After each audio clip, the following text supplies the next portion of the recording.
And now something very different. We bring you an interview with Nina Dallas, a 20-year-old ballet dancer who is Royal College trained and who has danced professionally with 2 major European companies, and yet she's almost totally deaf.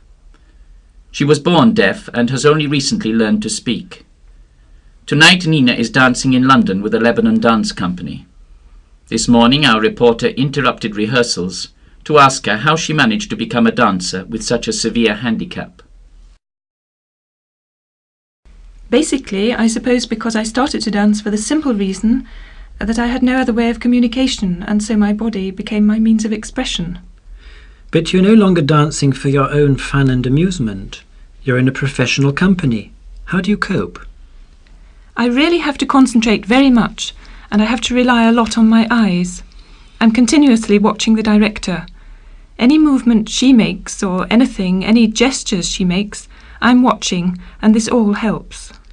But that doesn't help when you're on stage, does it, in the performance? No.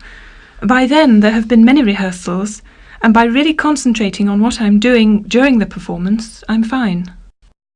How much of the music can you hear? Anything at all?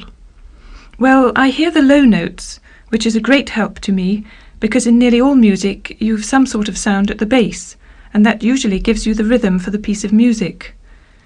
But, for instance, if the music suddenly goes up into high tones for about 5 minutes, then obviously I have to calculate from the last low note that I heard until the next low note.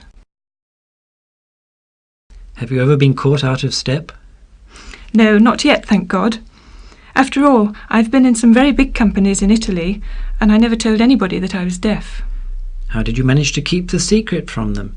And how did you manage to persuade them to take you on? Well, of course, they didn't think that I was deaf in the first place, and so they engaged me on the merits of my dancing. Dancing requires a great effort, and it is obviously a great strain. So why do you want to dance so much? Because of the challenge, because it's my life. I just love dancing. It's my way of living. Without it, I wouldn't be able to get on in the world. I have to dance. It's my way of speaking. Nina Dallas, I think you'll agree, a very impressive young woman.